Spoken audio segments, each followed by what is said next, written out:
When I joined this industry 5 years ago, I remember a lot of narrative saying, where's the space for one more player? And because we know that each mobile phone also is a potential branch. Some people will grow faster than others, some people will grow slower than others.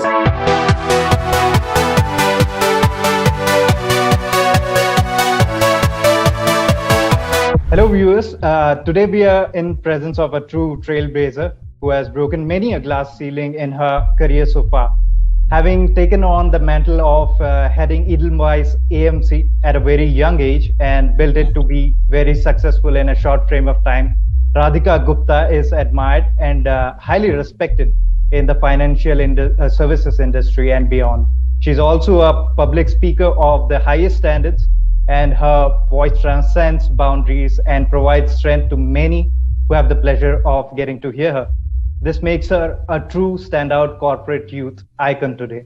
Thank you, Radhika, for joining us. Thank you, Rohit, for having me. My first question, Radhika, while you're justifiably known for your achievements and your fantastic feat of being one of the youngest CEOs in the financial services industry, I find that your past equally has been quite fascinating and inspiring, actually. I would like to begin this interview by asking you about your background prior to taking on the role at Edelweiss AMC. So I guess I would say I am the daughter of an Indian diplomat. My background has been beautiful and unconventional thanks to my parents. I was brought up all over the world. Really, as many people know, I was born in Pakistan and really lived all over the world till I went to college. And since then, I've actually been an asset management professional for a bulk of my career. I've been lucky enough to, as I say, experience asset management in many colors in the US and in India with large institutional clients, with 2,000 rupee customers in India. I've done some work with private institutions, I've done some work with governments, I've done startups. So I'm very lucky. And, prior to Edelweiss AMC, I moved back to India after my Wall Street stint in 2009 to do a startup, sold that to Edelweiss, and that's how I've been here. Okay, so moving on to the mutual funds industry in India. According to MFI, the assets under management of the Indian mutual funds industry has grown from 6.80 trillion rupees in 2012 to 38 trillion rupees plus in 2022. So that's over 5x growth in the span of 10 years, which is really impressive. How do you see the mutual funds industry growing in the next 5 years, Radhika? See, I think, we are structurally set for growth because we are part of a much larger movement that is financialization in India. And as per capita income grows, not just in India, you have seen this experience in US, you've seen this experience in China. People move towards financial assets. And I think that is a journey that we have, seen over the last few years and will continue to see. MF penetration as a percentage of GDP is still 4 or 5% at the individual level compared to global averages that are 10 times that number. So we really have a lot of headway to grow. And I think we should never forget that of all financial products, perhaps mutual funds are the most transparent, best regulated, richest in variety, and easily available for a consumer. Right. So where does Edelweiss AMC fit in the grand scheme of things in the MF industry? I think it's an industry big enough for lots of us to make space. When I joined this industry 5 years ago, I remember a lot of narrative saying, where's the space for one more player? And lo and behold, we've grown more than 10x the size. And today, there are probably 20 people entering the AMC space. So I think that in this industry, one, as I said, it's not about dividing the pie. It's about growing the pie. And if you have a serious proposition for the consumer, if you have interesting products, if you're delivering on your mandate, and if you do a good job with outreach to distribution partners and investors, and with service, you will find your takers. Some people will grow faster than others. Some people will grow slower than others. I think we are clear about what we want to be as a brand that offers a full service asset management company, one that's ahead of the curve on product thinking, very true to label in what we offer, and very close to our consumers and distributors. And I think that is what has helped us grow so far, and that will carry us the next leg of growth. Right. So talking about growth, investing has become really easy in India, especially due to technology and the number of new apps. What do you think will be the impact on the investors in the near future? So I think technology has made funds a lot more accessible, which Yeah. is fantastic. You can register an SIP as quickly as you can buy a book on Amazon today, and you can do it from any part of the country. You also have a lot of data out there on funds, so you can understand your funds better thanks to technology and social media. I think your fund houses are a lot more accessible. So I think the buying, researching, and communication journey has been made a lot easier for the consumer. And I think that is in part why you've also seen the proliferation of mutual funds and the kind of growth we've seen over the last 2, 3 years. Right. So how is Edelweiss AMC embracing technology? Look, I think tech is very important to us. In fact, I think for us, while we are, as is popularly said, an omni-channel AMC, we have physical presence, we have digital presence. I think now we don't feel the pressure to be present in 100 branches pan India.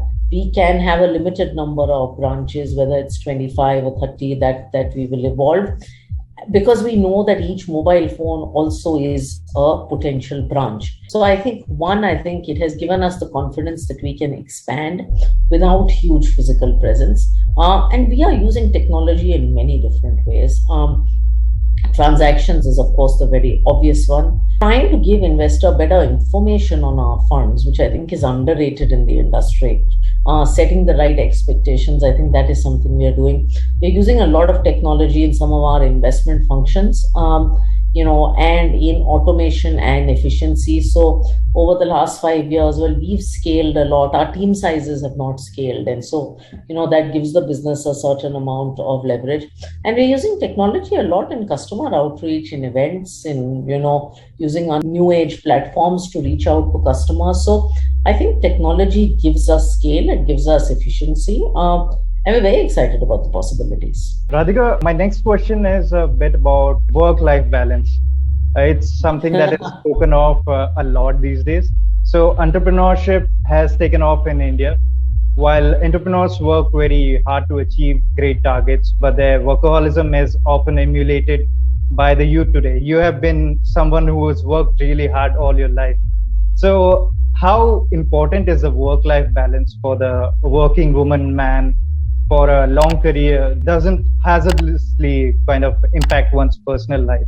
Okay, and I've talked about this a little bit in my book, but I'll tell you something. One, I don't shy away from hard work. I don't think there is any shying away from hard work, but there's also not glorifying long hours for the sake of long hours. And I think those two are very separate things. I was trolled about a month ago for writing a book while being a full-time CEO. Yes. Saying that, shouldn't you be working 24/7? Yeah. And I said, do you think that would really make me an effective professional? And I don't believe we need to prove to the world that you're 50% balanced or this, that. I'm going to also be a mother soon. I think we need to live a life where we feel a sense of work-life harmony, where we pursue a meaningful career, where we have a family, and we pursue meaningful hobbies. And that balance, that split is for us to define. It's never perfect. It's never 50-50. But let's stop putting this pressure on ourselves that we have to be at work 24/7 to be a great professional. Or if we take less maternity leave, we are a bad mother. Let's stop being so judgmental of others and so judgmental of ourselves. Right. So as you have spoken in your book, I think sometimes you have to give more time on your work and sometimes you have to provide more time on your personal life. So it doesn't have to be 50-50 at all points in time. Exactly. Okay. So speaking about Limitless, it's a fantastic book. So in your book, you have spoken on alternatives to having a single mentor for career guidance and advice. Many people make that mistake. Even I have made that mistake many times. So would you like to shed some light on that? Okay, so the reason I wrote about it is I think guidance and advice is extremely important. You can't take away from that.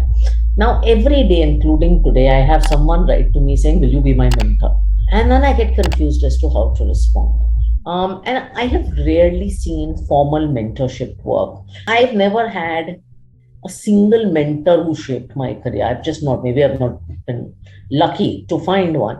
But what can work is a combination. I think what can work, what has worked for me, is the ability to find multiple people and draw on their specific strengths, which is what I mentioned in Limitless is your eventually becomes your personal board. But that I think is a much more effective and practical formula, and one that all of us can implement. That makes a lot of sense, actually. And also, you have heavily emphasized on the need for normalizing failures and rejections and taking them in your stride as feedback. You have compared the failures and rejections to the famous Cheshire Cat from the Alice in the Wonderland. Would you like to comment on this? I love that part of Oh the God, book. when I was writing that bit, a lot of people, so I kept asking myself, this is juvenile. I'm writing about a cat.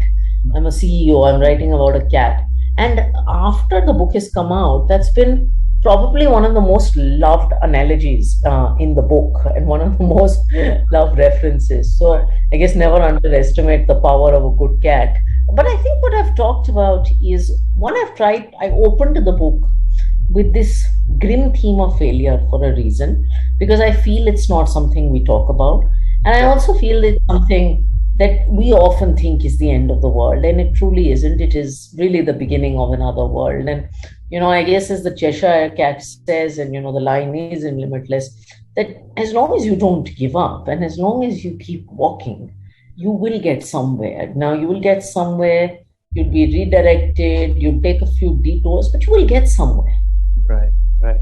So I also love that line where you spoke about how there's a imminent need of a lot of talk that should go on within the family atmosphere on the tables, and we don't actually do that a lot. And I really love that, and I think a lot of people will identify with that. So on the in whole, fact, one of the things that's happening is because of the age group I'm from, a lot of parents are reading Limitless. They could be 45, 50, and then they're gifting that to their kids, and then they're having discussions about some of the items in the books with their kids, and that makes me feel very happy because hopefully two generations are finding connectivity in it, and hopefully they're talking about those issues. right. So on the whole, how exciting was the experience of writing Limitless for you? It was beautiful. Look, it was a COVID experience. I have liked to write since I was a child.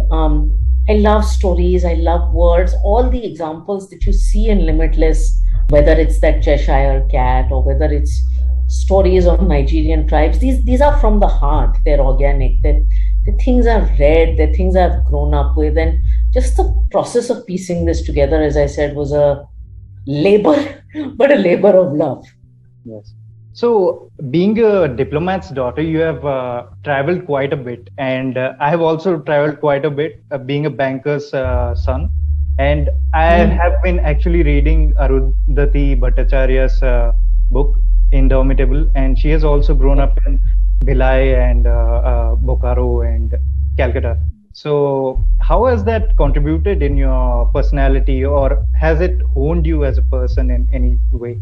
You would say traveling. I think so, and I think all kids of transferable job parents have one thing in common, which is that we tend to be very adaptable.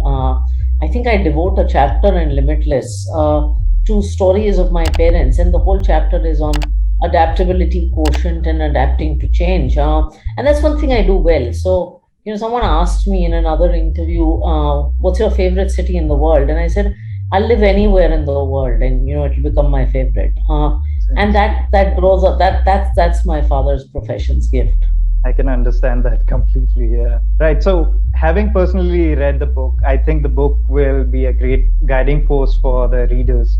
You have greatly drawn from your experiences and peppered the book with great anecdotes from your own life, and you've put forth your failures and successes, and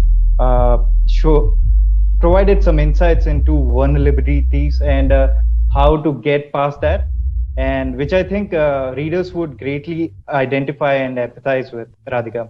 In conclusion, anything you would like to say to the viewers, Radhika? No, I think, we live in an India of truly limitless opportunities, both financial and both on the investing side, and more importantly, personally. So go out and make the most of them.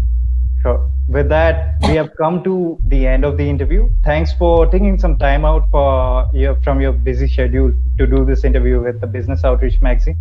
Radhika, we wish you good luck for the rest of the year, and good luck. Thank you so much, Rohit.